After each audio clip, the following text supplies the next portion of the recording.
Those are two flat tires. Looks like a Ford Explorer, an older model. It could be an Expedition, but I think that's a Ford Explorer. Okay, so there's a lot of swerving going on right now. We can see the driver. He appears to have on, he or she, a white baseball cap going in and out of some trees, so we're having a tough time seeing, but he does appear to be picking up speed the best you can when you've got two flat tires that are visible to us right now.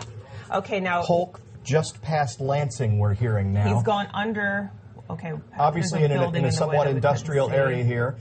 And again, this is a carjacking suspect. This began at a convenience store where, according to police, this person may have taken the vehicle from someone at that convenience store and took off. For the time that we've been watching this chase, which was a few minutes before we came on air, we haven't seen really high speed out of this vehicle. Of course, there are at least two, possibly four flat tires, but it hasn't been a high-speed chase, but clearly the driver knows the police are after him, and we believe it's a male, and not stopping. And we don't have information at this point about a type of weapon that may have been used in this carjacking attempt that we have reported from our police scanners, where we can see at least 4 HPD cars in the picture right there. This is near downtown Houston. The Houston Police Department still in charge of this chase at this point. We see this driver appears to be slowing down a little bit.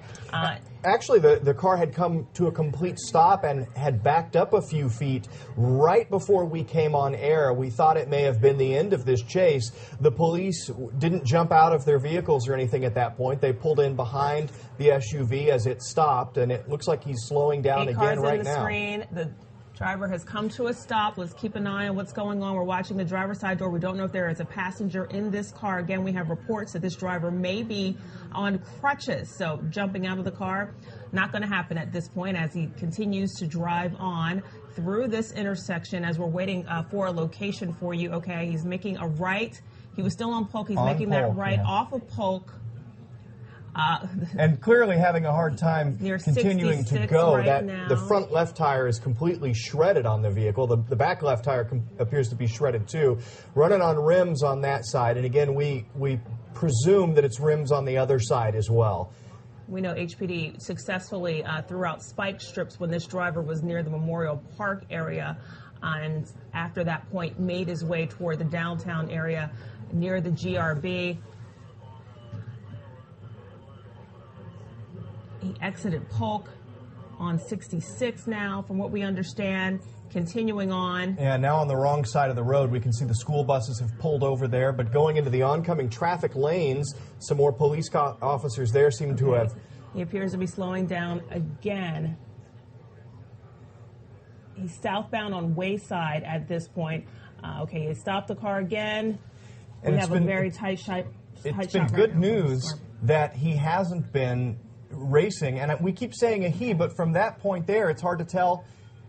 He is at a school zone right now near Carrillo Elementary School. Again, 2:50 in the afternoon, the end of the school day for a lot of kids in the Houston area. Houston police still leading the response to this chase. We saw as many as 9 HPD cars in one shot following this suspect at one point. More tread coming off of the tires there. Melinda, you were looking away, but there was a point there when the driver made a couple of really odd moves. It looked almost like the seat back had fallen back, and if you have a look at the driver, it seems that the driver's holding themselves or himself or herself up against the wheel as if there's no seat back to hold them. He is now on South Wayside, just past Lawndale. We see this HPD car getting in front of a car, the suspect's car at this point, as he continues to pick up speed.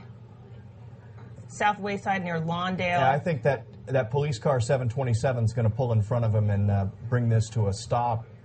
It appears to be what may be happening at this point, or at least try to slow the suspect down. We saw the vehicle had a hard time gaining speed with no rubber left on those tires anymore, just on rims on the right-hand side. And the driver continues to swerve. It's just a matter of time before he just simply won't be able to go anymore. And that HPD car is right in front of him. He's surrounded at this point. Yeah, now they have brought this to a halt. He's going to ram the police car. They're out. Again, this is a carjacking suspect, so they're quite aggressive. They're pulling him out of the car. They pulled out what appeared to be that crutch that we heard about, and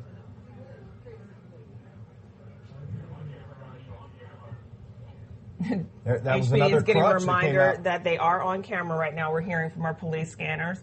They're trying to open the passenger side windows, front and back. And they're about to turn a dog loose if this suspect doesn't start complying. We see officers. All right, well, they clearly have the driver out of the vehicle now.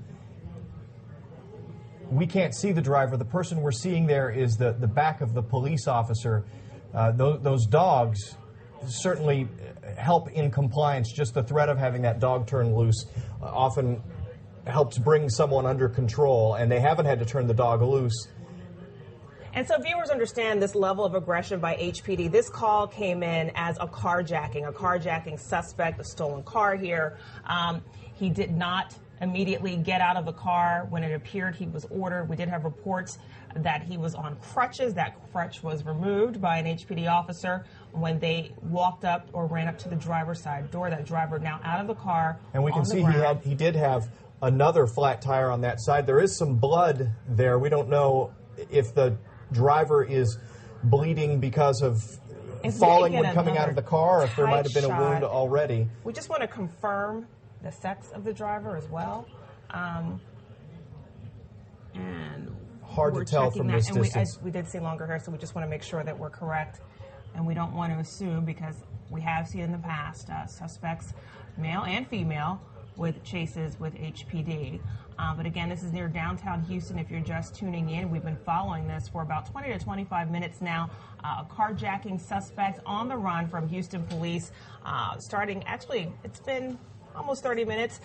They started in the Memorial Park area. This driver made their way downtown near the GRB, then made their way over Polk Street, through South Wayside and Lawndale. And this is now the 2000 block of Wayside where this came to an end, with that car, as we saw, ramming the back of the police car in front of it, or at least not stopping when it was clear that the police car was stopping. And then really dramatic moments there as one of the police officers jumped out, went through the driver's side window of this vehicle to go after that driver. We can't see because of the graphic. I believe that's a male with long hair, looks like long blonde hair on the man that they have now on the floor. And just to point out, we're used to seeing with these scenes with Houston police, once they get the driver in custody or the suspect in custody, they do usually raise that person and get them to a police car. But we do have reports that this person was on crutches for some reason. So in light of that information, they may not be forcing him to get up off the ground at this time. He does appear to be wiggling. And yeah, quite agitated. Yeah. And as I was saying, Melinda, when we were watching and you could see the driver in the vehicle not acting right at all. Clearly it's not acting right to be running from police, but there were some weird sort of gyrations going on inside that vehicle by the driver. So really, it makes you wonder what the mental state of this person was. Whatever the mental state was, they were clearly a danger to other people on the road, to the person whose vehicle we think was stolen. And again, we can see some blood there on the side of that person's head and on the pavement, probably from the impact of the impact coming out of that vehicle. Yeah. And we have word that an ambulance has been dispatched to the scene. We can say, as we've seen with the last couple of chases that we've had during this time of day on this newscast, that there have not been any serious injuries that we were able to see. And he drove into oncoming traffic. There was a school bus. He was in a school zone. But fortunately, no one that we know of appeared to be injured.